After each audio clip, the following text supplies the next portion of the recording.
Welcome to Vicious Whispers with Mark Tullius, your source for horror, sci-fi, suspense, and all things violent.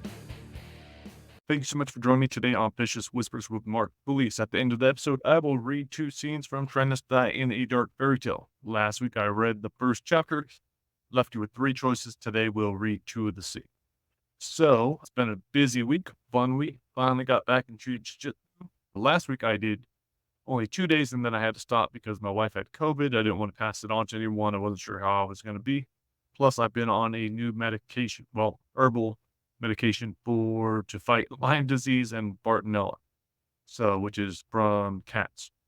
So I have both of those. My doctor from the Amen Clinic, he had recommended I do the test. They were pretty expensive. I wasn't going to do them. I figured I didn't need to do them. But I did have a tick bite when I was 17, where the tick got stuck in me. My brother tried getting it out of my back, and then the head was left in, so I had to go to the hospital, have it taken out. Never thought anything of it. Never thought about Lyme disease.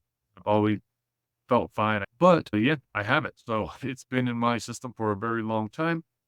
And then who knows with the Bartonella, because I've had so many cat scratches over the years, and I've had cats all my life. So yeah, I don't know when that came about, but I definitely want to get rid of it. So I've been taking some really super nasty stuff. It's called Japanese knotweed. The other one, cryptolis, I don't know, something like that. Anyhow, they taste fucking disgusting. I messed up my stomach a little bit. I feel a little bit tired, but other than that, I don't have severe die-off effect, which is kind of what I was worried about. I'm hoping once I have the Lyme disease out of me and the Bartonella, hopefully it will help with my pain in my hands. That might be one of the causes. Hopefully it's not just arthritis. This week I was more active in jiu-jitsu. Today's Thursday. So yeah, last week I got 2 days and I had to take off. This week I got in 3. One of those days was only a half day, but it was still, I get the fun part of the class. I go to the second half of it, which is the rolling. Sometimes I just don't feel like I can handle a full class. It's a lot of pressure on my hips. I have hip issues with both of them hurting pretty bad. So, and I often skip the warm-ups where I just go to the side, I do my own little thing. Coach is cool with it, and I get warmed up enough to where I don't need to do it all. So, and I figure that what I am doing is way better than me doing nothing. So I'm doing that. That's been fun. I plan on going in tomorrow. Fridays are a very hard day, a lot of hard rolls, but that's the part of jiu-jitsu that I love the most. So that should be fun. It's been cool getting back in there. I was just talking with Coach West, who's writing Trying to Die in the Tournament of Mortem and Trying to Die by Your Own Hand, which we're also doing with Renee DeCamillis. So I was just talking with him about doing a Trying Not to Die Jiu-Jitsu tournament. I think we're probably going to plan that around the same time the Trying to Die Tournament of Mortem comes out. That'll be late this year, maybe early next year. Not sure exactly. So we're starting to design that competition, figure out that competition. That'll be a lot of fun. Hopefully I will be in enough shape to do it and I won't be hurt too bad. I've been working on Trying Not to Die Super High. Got a lot of work done on that. I think I should have it finished by tomorrow. Then I'll send it to Steve Montgomery. He'll fix it up. Then we'll send it to Lindsay Smith, our editor. And then that book will be done. Also got word that Trying to Die Escaping the Cult by Angel Van Atta. She's nearly done with it. She'll be sending that to me, I believe, next week. Just saw Robert Essex. He's almost done with his, I think the main story. He has to do his death scenes. There's just all kinds of shit going on. Trying to Die in our cranium. They're doing a final pass on that, reworking it a little bit. So yeah, this year we are going to have a lot of Trying Not to Dies out, which is super exciting. Saw a really cool post yesterday from Raven's Inn Horror Bookstore. That's in Winnipeg, Canada. She just picked up 10 more copies of each of the books. The layout that she has there looks awesome. Her readers are very excited about the book. So super cool to see that kind of response. I have a very big trip coming up next week. My son and I are flying to Rhode Island to hang out with our buddies Carl and his son Luca, and also see my family, the Lebecks.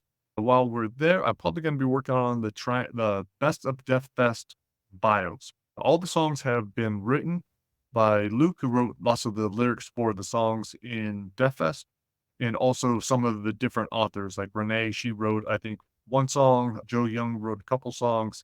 I might be forgetting someone else. But we have 15 songs. All those are finished. I think we have 9 bios written. Some of the authors wrote their own bios. I'm going to be doing the remaining 6. I might be doing those with my daughter. She loves music. She loves reading all about bands. So I was like, yeah, that'd be awesome to get her to do that with me. So perhaps when I meet up with her, I'm going to be in Rhode Island for a couple days without her. She'll be in New York with my wife and her cousin. And then my wife and Liv are going to be coming out to visit us in Rhode Island, spend a couple days with us. Then we'll go to Chicago for the Books and Brew event. But in that time, I would like to get those bios finished so we could put out the Best of Death Fest, which would be a cool little booklet. Not sure exactly how I'm going to get it printed or where, but it'll be a special edition type thing. So fans of Death Fest can get that. What else is happening? Oh, and when we are on that trip in Rhode Island, if we had another reason we're going, one of the big events is also Authors Against Abuse. Really looking forward to that. That's in Putnam, Connecticut. That's the first Saturday that we're there. I believe that's the 27th or so. A lot of cool authors are going to be there. Gage Greenwood, John Durgan, I believe, is headed there. It'll be my first time being able to meet John Lynch. We are going to be working on Trying Not to Die in a Prison Riot, I believe it's called. Not sure exactly. He is a correctional officer. I used to be a correctional officer for a short amount of time. So that'll be an awesome book, but it'd be great to meet him. And I hate bringing up who are going to be meeting at these different things because so there's so many authors, so many cool people, and I forget names all the fucking time. So, but yeah, I'm excited about being there. Should be a really cool event. I believe Luca, Carl's son, he's going to be helping me do a little jiu-jitsu demonstration at the Authors Against Abuse. All the proceeds are going to domestic abuse victims. So I thought it'd be cool to talk a little bit about TBI or CTE. That's something that domestic abuse victims often deal with, their traumatic brain injuries. And then also talking about jiu-jitsu as what I believe is one of the best forms of self-defense. So that'll be cool to do that little demonstration. We got some new stuff in the store. I put out there's a new puzzle. My kids and I finished last week's puzzle, the Trying to Die Moth puzzle. I believe there's 2 different versions. We just did the purple one. It looked cool. It was difficult. Cats lost 1 fucking piece. I'm pretty upset about it, but I'll let it go. I'll be over by it tomorrow. So we finished that one up. Now I have the Best of Death Fest, Brian Ochoa, who did the moth and all kinds of the Death Fest shirt, all kinds of cool designs. He came out with that Best of Death Fest album cover. It looks fucking awesome. So I just put that on a Tumblr. So that's on the website, marktullius.com. I put it on a puzzle. I have that coming on the way. So yeah, really excited about all that new merch. I just got my new Try Not to Die moth sweatshirt. This shirt is brand new. On the back, there's a hatchet going into my back. It's an old design, but I decided to throw it on this one. Going to be putting out some beanies soon. Sammy Dyer, thank you for that. I had her, she said she was requesting beanies. And I was like, know what? Do you mind just designing them? Just tell me which ones you like. So I sent her the printful link that has like the 7 different types of beanies. She picked which one she wants and which designs will look cool, which is awesome because that's something I don't really care to do. I don't mind throwing designs on things. That's nice and simple, but not knowing like, okay, what looks cool? What do people want? So thank you, Sammy, for that. I'm excited about doing that. What else? There's probably a lot of cool stuff to talk about. But right now, I just kind of want to get to read. I want to keep this one short because it's Thursday. I have my parents coming over for dinner tonight. My mom is a big Cobra Kai fan, which is really surprising, but cool. And so is my son. So we are going to start that today. That premieres today. So we're going to watch probably the first 2 episodes, have some Thai food. So I want to knock this thing out before they come over. And then tonight I can edit real quick, put that up with the newsletter, wake up early in the morning, go train jiu-jitsu, come home, finish up super high. And yeah, that should be about it. Relax and enjoy the week. And by relax and enjoy the weekend, I mean I will be going over some Arcanium edits real quick. I will also be working on Abraxas, the translation. Nico's doing an incredible job. We don't always meet on Saturday, but we'll be meeting Saturday morning to discuss it a little bit. And then I can get started on that rewrite of it in English. A lot of cool shit. But let's get this thing going. Here we go. Trying Not to Die. Oh, and before I forget, Ain't No Messiah still on sale for 99 cents. Same for Brightside, Try Not to Die at Grandma's House, and Try Not to Die in Brightside. All 99 cents. This book, Try Not to Die in a Dark Fairytale, the first sale of it is going on next week. In the US and the UK, it'll be 99 cents. Those other 4 books I mentioned are 99 cents everywhere. Maybe not all retailers, some of them don't make the change right away, which is kind of upsetting. But I know on Amazon they are all 99 cents. If you enjoy my writing, if you enjoy the Try Not to Die series, great time to pick those up. All right, but now we are going to story time. So last week, I read the first chapter. You're Barnaby, your brother is Keaton, your father is dying, King Dorian. He's on his deathbed. You guys get into a little bit of an argument and start a fire. So now you have to make a decision because the room is on fire. I'll pick it up at the very last and remind you of the choices. Here we go. Smoke chokes all 3 of us. Father's trapped behind a growing wall of fire. Keaton stills himself to vault over the conflagration. There's an opening between the flames on the far side of the bed, away to Father's side without risking injury. Keaton can't see it from where he stands, but I don't know if I can get there in time. All right, so your choices were Keaton has the best chance of saving Father, let him be the hero, pull Keaton back and scream for help, push Keaton out of the way so I can save Father and prove I am not a coward. So, I don't know. I really don't want my brother to be the hero, but I think he probably does have the best chance of saving him, so let's give that a shot. All right, page 139. Fire rages out of control. My reflexes can't match Keaton's, and no matter how much my ego would benefit from outdoing him now, I back away from the growing flames. The gap shrinks before I can alert Keaton, and in any case, there's no stopping him in a situation such as this. He charges, leaping over the flames and landing next to Father's bed. "Barnaby!" he shouts. "My tunic! It's... His leap wasn't high enough. He didn't clear the fire. Flames climb from the bottom of his tunic, which he pulls over his head, scorching his skin. The fire rises so high I can only see Keaton's worried face. Smoke stings my eyes and burns my throat. I rush to the other side of the room, grab a vase of flowers and rush back, tossing the water on this section of the blaze, climbing Father's bed, and causing his beard to burst into flames. The splash does nothing to help, and the flowers incinerate in the blink of an eye. Father and Keaton scream in terrible, gut-wrenching harmony. My brother's hair is aflame, a nasty crown of fire, and his grimace is blistering red. Even though his own flesh chars, Keaton manages to push Father across the bed, away from the hungriest flames, but he doesn't call to me, and I'm too slow to catch Father, stop him from crashing on the floor at my feet. I grab 2 more vases and splash their contents onto Father, which hampers the fiery assault, but only for a second. More flames rush for us across the floor and spread across the walls, leaping furniture, jumping from drape to drape. Father's face is badly burned, scarlet and bubbling. He's barely alive, coughing faintly. I choke too, more forcefully, trying to take in breath, but only swallowing smoke.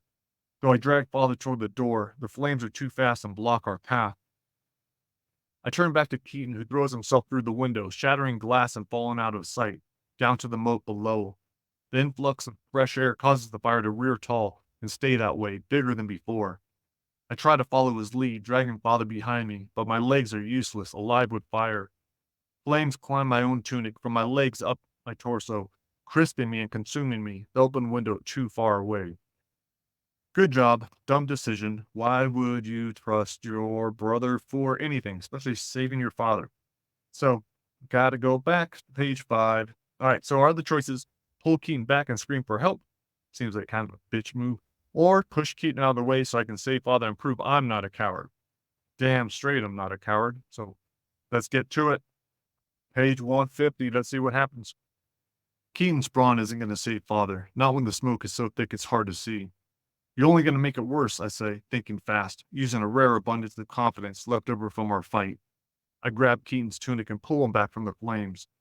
Fire catches the bottom of Father's bedspread. I look at the metal flagon of water on the bedside table, originally meant to quell Father's coughing fits, and now perhaps the key to saving his life. At the very least, its contents should be enough to temporarily protect him where he lies on the bed. I leap through the flames, landing next to Father, and reach for the flagon. It's already hot to the touch. I douse Father in the bed with what's left of the water.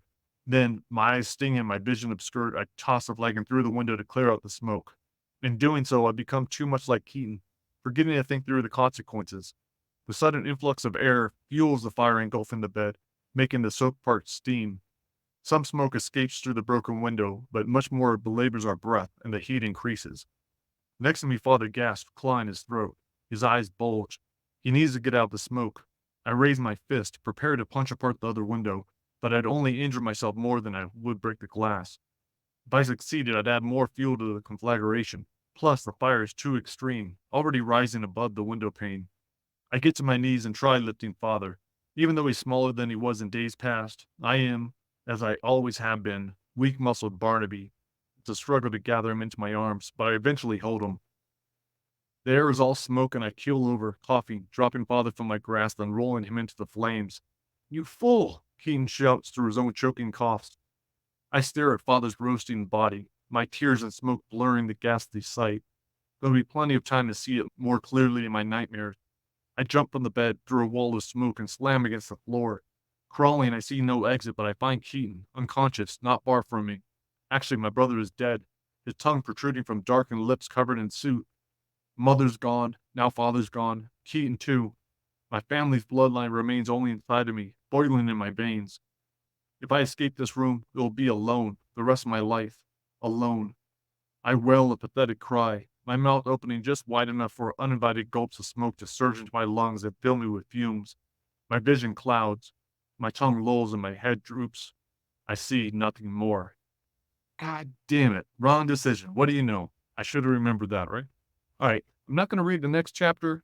Next week, I might. I don't know. I'm going to be in Rhode Island. Who knows if I will be recording a podcast. That's a travel day and I have a red eye that night, so I don't know. I do want to ask you guys, though, what do you think of having 3 choices for the very first decision point? It seems like it get a little frustrating for readers. The first 2 choices you make are incorrect and die. I don't know. Maybe that'd be a little frustrating. So let me know what you guys think. I don't know if it's a big issue or not. I don't know if it's a good idea to start it with 3 scenes, 2 deaths. Might be too much, so let me know. Hope you guys have an incredible week. We'll either talk to you next week or the week. Not so sure. Either way, wish you the best, and I'll talk to you later. Peace.